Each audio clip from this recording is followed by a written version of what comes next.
Couple of things, mostly from the defense side of it. They shoot 36 from the three on the season. They shoot 32 from the three when they get beat, breaking down wins and losses. And they shoot 50 tonight. And you get outscored 27 points from the three-point line. But the film won't lie. How many were catch and shoot versus took a dribble? That will be the teaching point. The NBA analytics of 82 games, 30 teams, 48-minute games, catch and shoot versus put it down, it's astronomical. And you teach to that. To take 33s and on only 59 attempts. Did have a fast break point.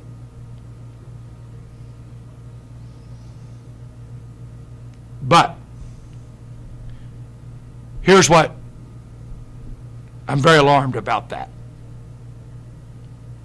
Last year we were last to the league in three-point defense. This year we were 7th out of 12. We have more teams. Last year we had 9.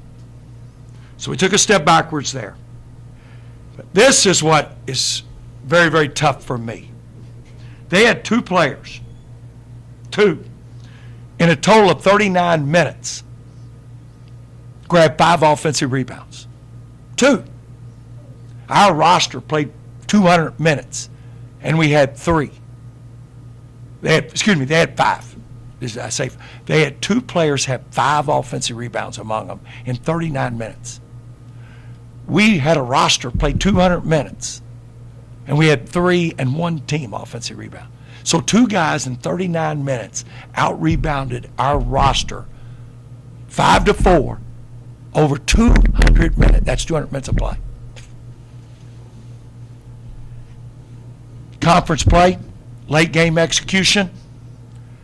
Free throws, we go 14 for 21.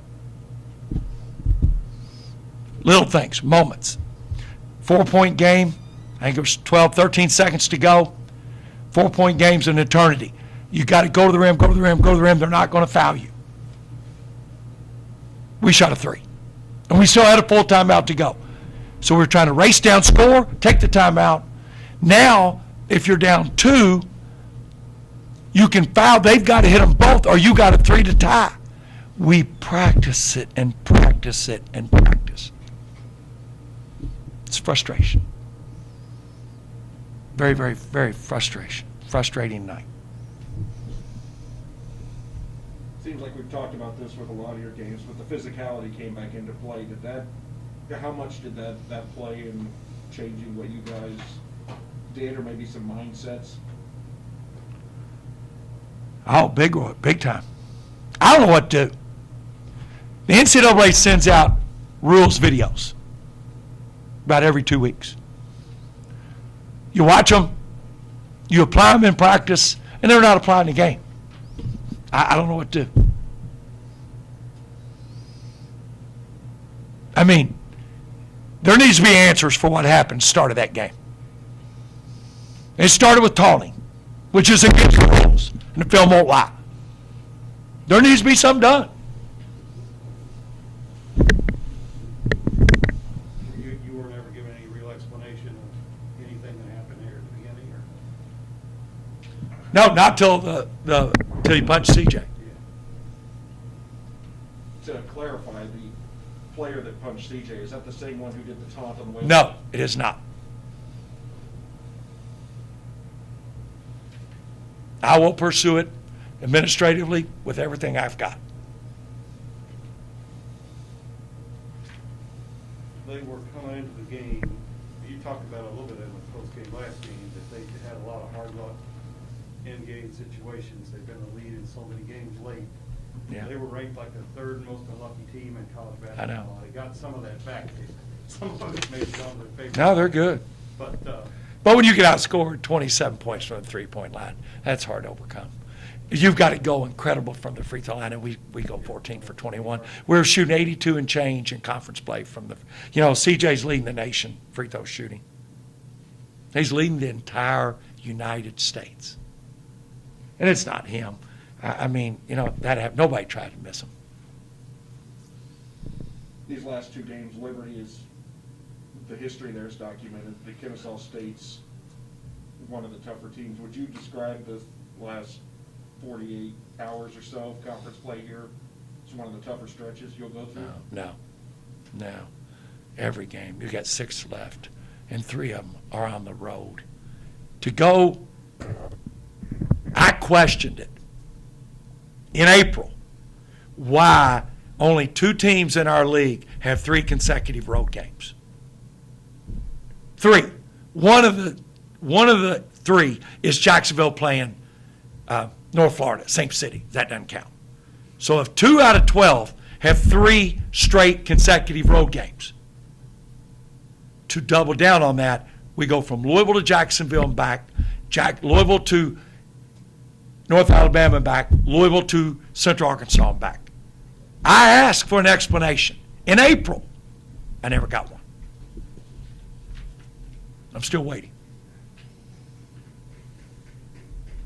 These are too tough. You expect to win at home, or at least, this one, all of them.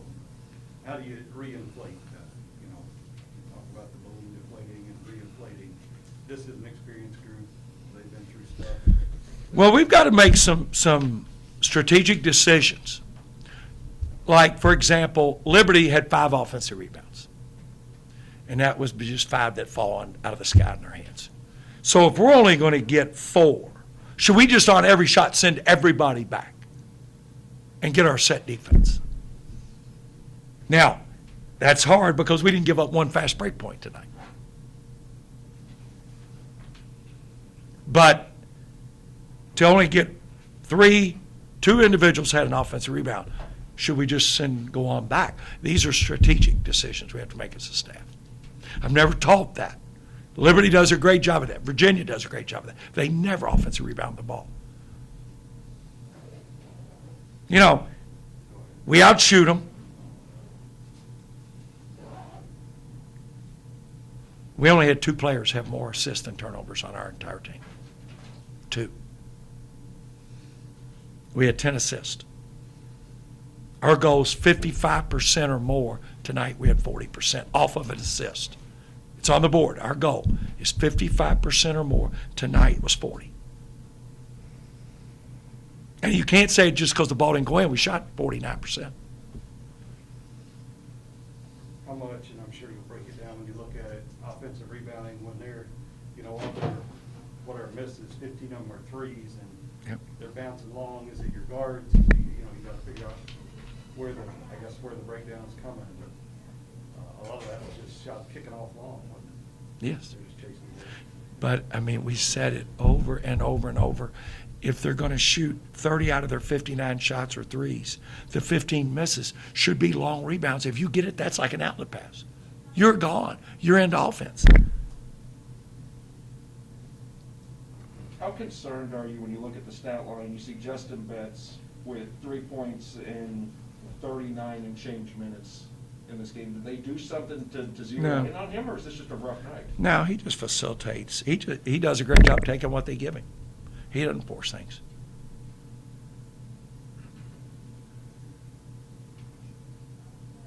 You good? I guess while we got you here, anything you'd like to say about Billy Reed? Yeah. I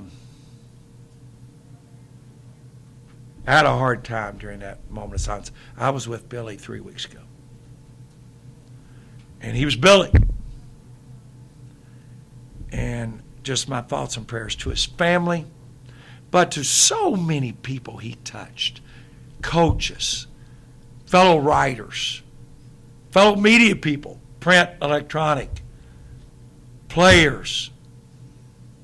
I put out something that he gave and gave and gave to this community.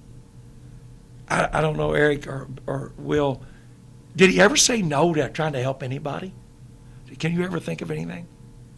I don't know that he did. And I was just with him. He was Billy. He made an incredible donation to Bellarmine University. of tons and tons of memorabilia that he had. But I know, if I'm not mistaken, Eric, and you and Will can correct me, it's 7 different journalism Hall of Fames. Is that right? Must be. I think that, is that, Sounds I think it's right. But, and I think at times, like a lot of us, but he got kind of misread. But he was a South End guy. He graduated from Manual, went to Transy, worked in Lexington, worked in Louisville, in New York, I guess with Sports Illustrated. Billy Reed, I'm going to repeat it, he just gave and gave and gave. And we can all right now learn from that. And we should. Given an opportunity, can we give like Billy Reed did? To that point, how fitting was it that he got that moment here at Freedom Hall? Well, I called John this morning. I said, we have to do this. And Scott Weekend said, absolutely.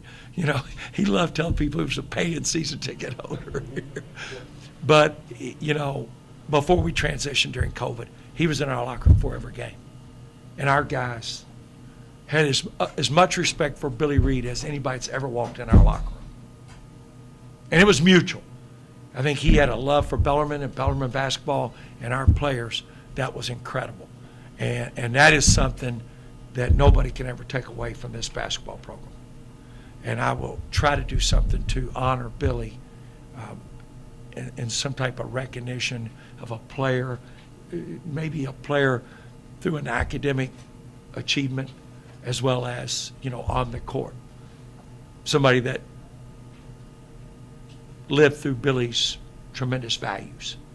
I will try to establish an award. That I got to go through the channels, but his family first. That's who I have to ask. But I'd love to name one in our basketball program because he loved Bellarmine basketball. He wrote the book on Freedom Hall.